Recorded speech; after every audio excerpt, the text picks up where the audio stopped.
Good afternoon. Welcome to Downing Street for today's coronavirus press briefing. I'm joined by our Chief Scientific Advisor, Sir Patrick Vallance, and Dr. Yvonne Doyle, Medical Director at Public Health England. Before Sir Patrick provides an update on the latest data from our COBRA coronavirus dashboard, I just want to give you an update on the steps that we as a government have been taking to defeat coronavirus. Our step-by-step action plan is aiming to slow the spread of the virus, so fewer people need hospital treatment at any one time, thereby protecting the NHS's capacity. At each point, we've been following the scientific and medical advice, and we've been very deliberate in our actions, taking the right steps at the right moment. We're also taking unprecedented action to increase NHS capacity by dramatically expanding the numbers of beds, key staff, life-saving equipment on the front line, so that we give people the care they need when they need it most. That's why we're instructing people to stay at home so we can protect our NHS and save lives. I can report that through the government's ongoing monitoring and testing programme, as of today, 134,946 people have now been tested for the virus, 112,805 have tested negative, 22,141 have tested positive. Of those who have contracted the virus, 1,408 have, very sadly, died. We express our deepest condolences to the families and friends of those who have passed away. And I think those figures are a powerful reminder to us all of the importance of following the government's guidelines. We must stay at home to protect our NHS and save lives. And I'd like to thank all of those involved on the front line, in particular all of those in the NHS, for their battle against this virus. The amazing doctors, the amazing nurses, all the support staff working day and night. The thousands of other key workers, from our teachers to supermarket workers, to our fantastic diplomatic network, who are all, as a team, working around the clock to get us through this unprecedented coronavirus challenge. This is a united national effort, and the spirit of selflessness shown by so many is an inspiration. I now want to turn to what we've been doing to support British people travelling around the world. Coronavirus hasn't just challenged us at home, it is the greatest global challenge in a generation. And as the countries work to secure their borders and stop the further spread of this deadly virus, we appreciate that an unprecedented number of UK travellers are trying to get home. And we're not talking a few hundred or even a few thousands, we're talking about hundreds of thousands of people travelling around the world. So with that in mind, on the 17th of March, we advised people against all non-essential travel around the world. And since the 23rd of March, we've advised that all UK residents who are currently travelling abroad should return home. Hundreds of thousands have already done so. But many travellers haven't yet managed to get back home, from young backpackers to retired couples on cruises. And we appreciate the difficult predicament that they find themselves in. We also recognise the anxiety of families here in the UK who are concerned to get their loved ones home. It's a worrying time for all of those who've been affected. And I want to assure them that this government, their government, is working around the clock to support, advise, and to help British travellers get home. I've spoken to more than 20 foreign ministers around the world in the last week or so to support this effort to keep airports and ports open and to facilitate access to them by British travellers. Over the weekend I spoke to foreign ministers from Australia, New Zealand, India and Brazil and Pakistan. And I also spoke to the Ethiopian Prime Minister, and in all of those cases urged them to work with us to keep commercial routes flying. Given the scale and the complexity of this challenge, it inevitably requires a team effort. So the Foreign Office is working with other governments. There's a particular focus on transit hubs. And we're also working with the airlines to keep as many flights running as possible. We've got a lot more to do, but we've already helped hundreds of thousands of Britons get home. The first priority has been to keep as many commercial flights running as we can, and that's based on just purely the scale and the number of people who want to come home. And as a result of those efforts and the cooperation we received from the Spanish government, we've enabled an estimated 150,000 UK nationals to get back from Spain. On other commercial routes that have come under pressure, we work with partner governments and airlines to get back 8,500 UK travellers from Morocco, around 5,000 UK nationals from Cyprus. That gives you a sense of the scale of the challenge and the numbers of British travellers abroad. Now, in circumstances where commercial flights can't operate, we've already chartered flights which proved necessary to return 1,400 UK nationals on flights, for example, from China at the outset of this crisis, and more recently from Peru. We've not faced challenges like this in getting people home from abroad on this scale in recent memory. Airports are closing down or preventing airlines from operating on a commercial basis. Local authorities have placed restrictions on movement that prevent people from getting to the airport. And the critical transit hubs that we rely on for long-haul flights are also shutting down, or in some cases limiting their flights. Some of these restrictions have been done with very little notice, some with no notice at all, which makes it very difficult to respond. So international collaboration is absolutely vital. As I said, it's a team effort, and it involves government working with other governments, but also working with the airlines. So with that in mind, I can today announce a new arrangement between the government and airlines to fly home tens of thousands of stranded British travellers where commercial flights are no longer possible. Partner airlines include British Airways, Virgin, EasyJet, Jet2 and Titan, and this list can be expanded. Under the arrangements that we are putting in place, we will target flights from a range of priority countries starting this week. And let me explain a little bit about how this will work in practice. Where commercial routes remain an option, airlines will be responsible for getting passengers home. That means offering alternative flights at little to no cost where routes have been cancelled. And it means allowing passengers to change tickets, including between carriers. So for those still in those countries where commercial options are still available, don't wait. Don't run the risk of getting stranded. The airlines are standing by to help you. Please book your tickets as soon as possible. Where commercial flights are no longer running, the government will provide the necessary financial support for special charter flights to bring UK nationals back home. Once special charter flights have been arranged, we will promote them through the government's travel advice and by the British Embassy or High Commission in the relevant country. British travellers who want a seat on those flights will book and pay directly through a dedicated travel management company. We've designated £75 million to support those flights and the airlines in order to keep the cost down and affordable for those seeking to return to the UK. And in arranging these flights, our priority will be the most vulnerable, including the elderly or those with particularly pressing medical needs, and also looking in particular at countries where we've got large numbers of UK tourists struggling to get home.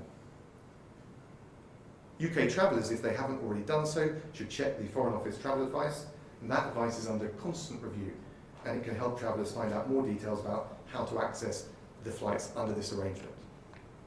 They should also follow the social media of the UK Embassy or High Commission in the country where they find themselves, so that they can be directed to accurate, real-time information from the local authorities. For any questions that can't be answered in that travel advice, or by the UK embassies or High Commission, we also have our call centre working 24 hours a day, 7 days a week. Now, I know it's been difficult to get through for some travellers. Just to give you a sense of the sheer volume, on average we normally receive 1,000 calls a day to that call centre. Last Tuesday we had nearly 15,000, the highest on record. So we've boosted our resources, we've redeployed people to assist in the call centre, and we've tripled our capacity. Yesterday the call centre answered 99% of calls and helped thousands of British travellers to get the answers that they need. So for those stranded or for families nervously waiting news and wanting to see their loved ones return home, we're doing everything we can. We've improved our advice and boosted the call centre so travellers get better and swifter information. We've put in place this arrangement with the airlines so that we can reach more British citizens in vulnerable circumstances abroad where commercial flights aren't running. And we're working intensively around the clock with all of our partner countries and governments around the world to keep open the airports, the ports, and the flights to bring people home. We've not faced an international challenge quite like this before, but together we're going to rise to it.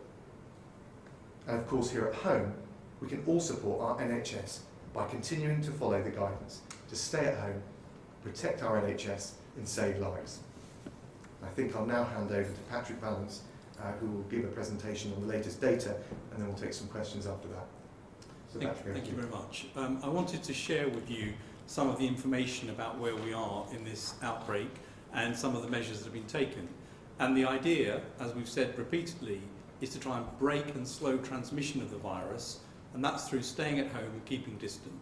So the first slide shows that actually this has been successful in terms of the behaviour changes, and I want to thank everybody for the way in which everyone is adhering to the measures that have been put in place.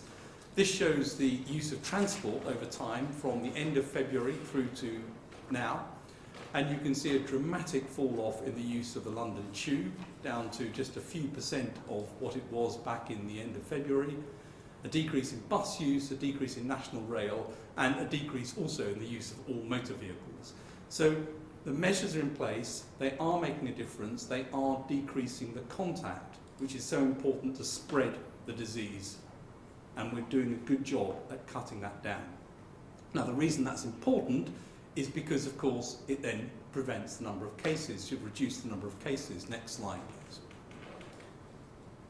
So this shows the number of new UK cases, and I'll repeat what I've said before. This is cases that are detected with a positive test, so it's an underestimate of the total number of cases, and it's those cases which have been tested because they've come to hospital. What you can see is there's been an increase in the number of cases since the middle of March through to today. We expect that the measures that are in place that have caused that social distancing, the stay-at-home message, will be reducing the number of cases of transmission in the community and decreasing the number of cases overall. As the cases flatten off, and we shouldn't take too much attention to individual day-to-day variation, we need to look over time and see what's happening. We would expect this, in turn, to decrease the number of people needing admission to hospital. Next slide, please. This graph shows the total number of people admitted to hospital since the middle of March, which is now 8,000 people with coronavirus. That's gone up pretty much the same amount each day for the last few days.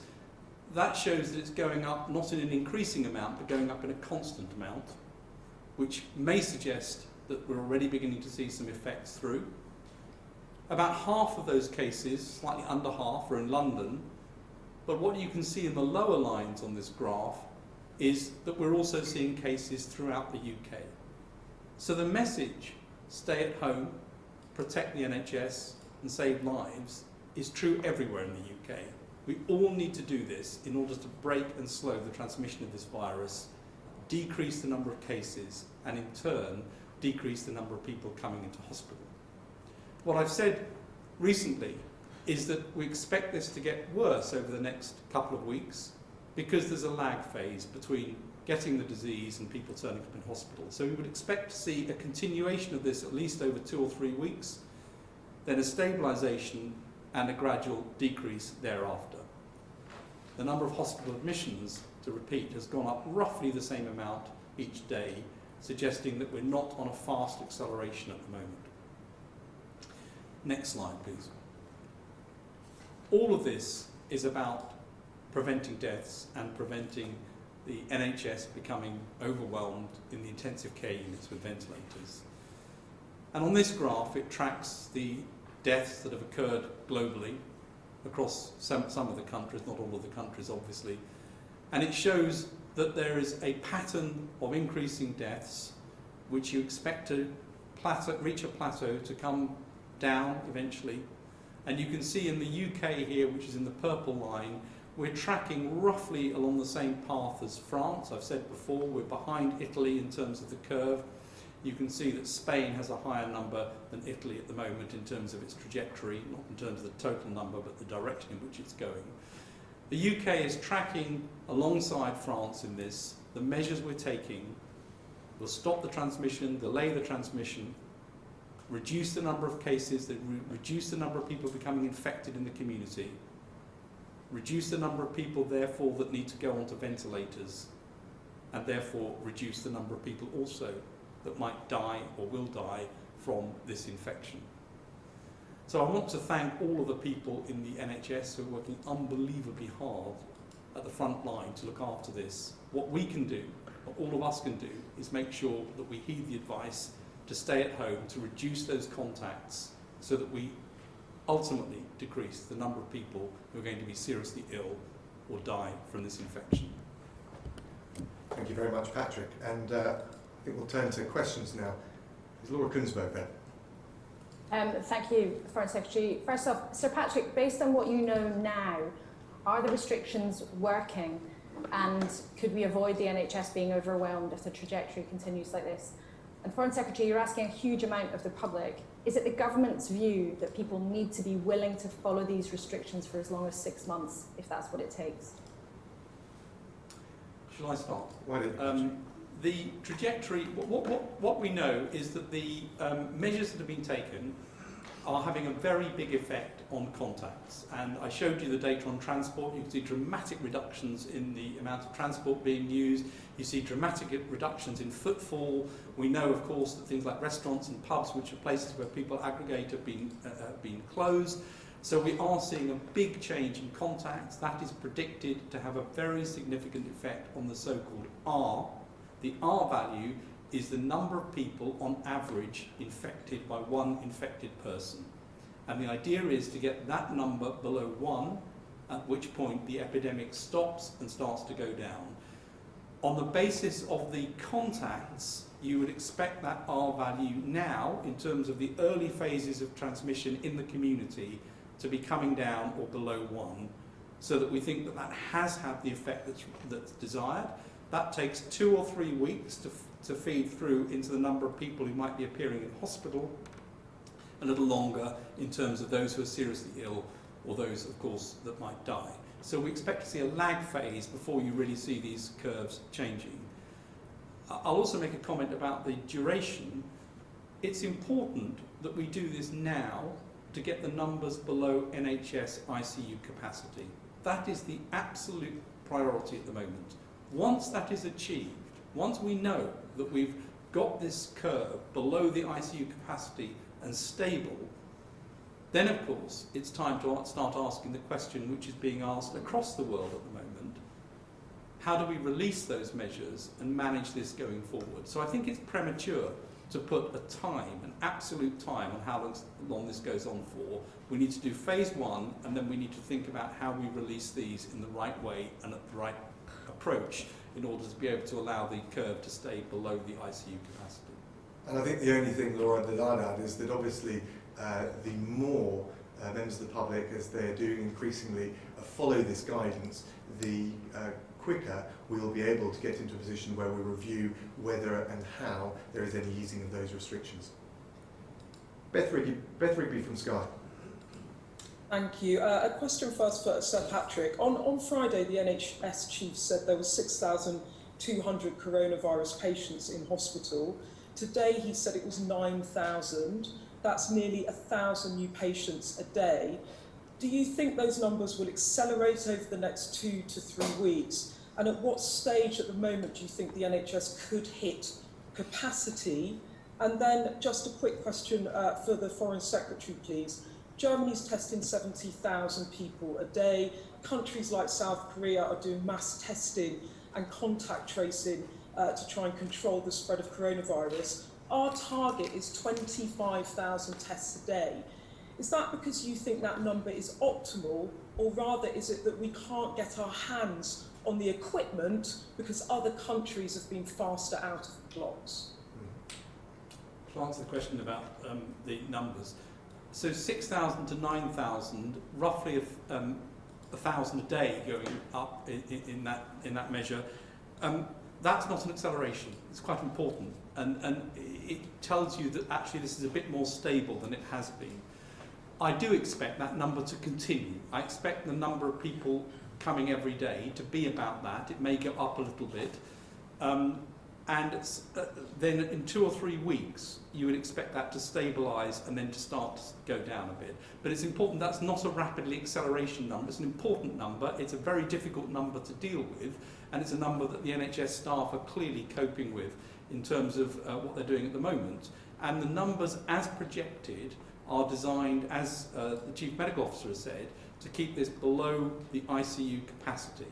You can't promise, and I certainly wouldn't promise, that every single ICU is never going to breach its number, because that happens every winter.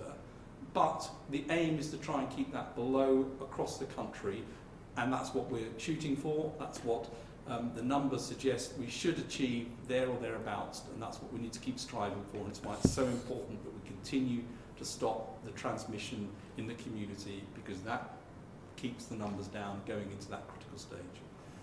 Beth, all I'd add is that we're operating on multiple fronts to increase the testing. That includes purchasing more tests. It also means the progress we've been making bringing former NHS staff back into the workforce. We want to scale that up as swiftly as possible, but it's got to be reliable. I think it was the Chief Medical Officer that said one thing worse than no test is a bad test, so we've got to do this in a safe way.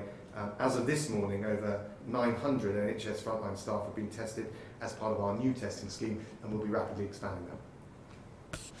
Andy Bell from Channel 5. Thank you. Question for the Foreign Secretary. First of all, do you worry that in some parts of the country police forces are interpreting the instructions from government, shall we say, overzealously and maybe encroaching a little bit too much on the way people maybe want to exercise, take their 1 piece of exercise a day, for instance? Question for Dr. Doyle. As a health service professional, are you concerned that we're still seeing lots of examples on social media of people in the front line of the NHS who feel that they simply don't have the correct PPE that they should have? You must be worried about that. And a final question for Sir Patrick. Are you thinking about adding the symptoms of loss of taste and smell as symptoms that might be pointed towards people having the virus? Thank you. So on the protective equipment, there has been a huge amount of material delivered to the hospitals and clinics on the front line, 170 million items. And over this weekend is certainly an acknowledgement that people need more of this. Tens of millions of the equivalent, the right equipment has been delivered as well and will continue to be. And getting supplies to the front line is absolutely critical to ensure that people feel safe. It comes alongside a refresh of the guidance to ensure that people are clear what equipment should be used in what circumstances, and that is very active at the moment. And just on the question you asked me about police forces, look, I've got huge admiration for the incredible job all of our emergency services are doing, including the police. Obviously, we need some common sense in the way the way that is approached. On the other hand, let's also bear in mind the number one thing, the number one message which the police are rightly trying to convey, in my view, is that people need to follow the guidance, not just to the letter, but also to the spirit. That is the way we tackle this challenge and get through it quicker and as quickly as possible. So I fully support the police in what they're trying to achieve. Patrick. The symptoms that the Chief Medical Officer has outlined as being the ones that you self-isolate on are persistent new cough and or fever. Loss of taste and smell is something that can happen with other respiratory viruses as well. It does seem to be a feature of this from what people are reporting, and it is something that obviously people should take into account as they think about their symptoms. I think it's really for the Chief Medical Officer to decide at what point, if any, the diagnostic change takes place in terms of self-isolation.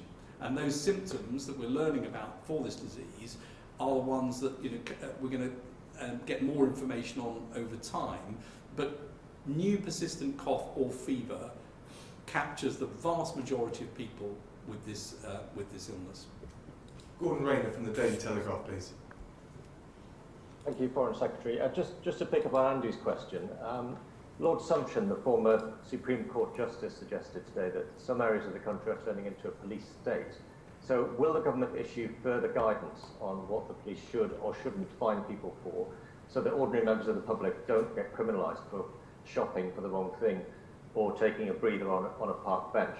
Can I also ask you, as it's your first press conference since the China issue has come up, do you believe, like some of your colleagues apparently do, that China should or will face a reckoning when all this is over? And just lastly, a question for Sir Patrick. Can I ask you, Sir Patrick, how reliable are the official figures on the number of deaths from coronavirus that we're seeing? Downing Street's admitted today that there is a lag in the figures. We're told that some of the figures that are coming out are up to 2 weeks old in some cases. And the ONS is going to be putting out figures tomorrow on how many people have died who aren't in hospital. So have we only been given part of the truth so far? So just as I said already on the police, of course we back the police doing a very difficult job in unprecedented circumstances. Surely, of course, there needs to be common sense in the way some of that guidance is interpreted, but overall, the overriding message that we want to convey to the British public, and I think the police are rightly trying to convey, is that we need to all be following the letter and the spirit of that guidance, and that's the way we curtail this virus and we get through this challenge as quickly as possible. On China, look, at home here, in terms of tackling this coronavirus crisis and challenge, we need to come together as a team. Internationally, we need to bring as many countries together if we're going to collaborate effectively in tackling this crisis and stopping further waves. We had good cooperation with the Chinese government in terms of repatriating UK nationals for Wuhan, but obviously after the crisis has abated, I think the time will be right to conduct a kind of lessons learned, and I'm sure the World Health Organization will be at the forefront of that. In answer to the question about deaths, yes, there's a lag in the data. There's a lag in the data. I think the CMO has expressed this before in terms of verifying exactly the time and the cause of death and making sure that all of that side of things is accurate, because you get presumed and then you get confirmed in terms of the virus. So yes, there's a lag in the data, and there'll always be some lag, and I think the NHS and Public Health, they're working very hard to sort of close that gap and make sure that the lag is as short as possible. And ONS, I've been speaking to the national statistician, and the ONS data will pick up also those people who didn't die in hospital but may have died from coronavirus in the community. So that will lead to some extra numbers on top of that. Don't expect those to be large, and it's important going forward that we have this reconciliation between all of the numbers. Ben Glaze from the Daily Mirror. Thank you, Foreign Secretary. The Daily Mirror is campaigning to give a medal to our brave NHS workers and staff on the front line fighting this virus. Will you back that campaign today? I think the job they're doing is amazing, inspirational. We've all talked about it from these podiums, and of course they deserve all the tributes and all the recognition, and I'm sure we'll want to look very carefully about how we do that once we've got the other side of this crisis. Liz Piper from Reuters. Hi there. I just wanted to ask a very specific question on antibody testing. When will these tests actually be rolled out, and what will the testing regime look like? Will people be able to take them at home? Will there be special stations set up where people can do this, and how widely available will they be? And Foreign Secretary, one more question if I may. Since the Prime Minister and Health Secretary have tested positive for coronavirus, can I inquire about your health? How are you feeling? I'm feeling terrific, thank you very much. The Prime Minister chaired the 9:15 meeting and was full of vigour and giving us the leadership we need, and we're a united cabinet team in terms of getting the country through this crisis. I will, on your technical question on the testing, defer to Yvonne Dole. Thank you, Secretary of State. So testing is a crucial part of our strategy to deal with this epidemic, and there are a number of strands, and we've heard one mentioned already here, which is the 25,000 tests per day that Public Health England and the NHS are well on the way to meeting by the mid to late April. Now there are a number of others, and you've mentioned one, which is the antibody testing. This at the moment is under investigation. It is a test that is novel. It would be a point of care testing, so it would be done in the place, it could be done, for instance, in the home. And it could be done at scale, but I would come back to the statement that the Chief Medical Officer made, which is this one thing worse than a no test is a bad test. And this testing needs to be evaluated to make sure it's valid. In other words, it does what it says. And that, you know, at scale, and this would be large numbers, we want to make sure that we're doing something that's safe and that is actually valid, that it is correct when it is read.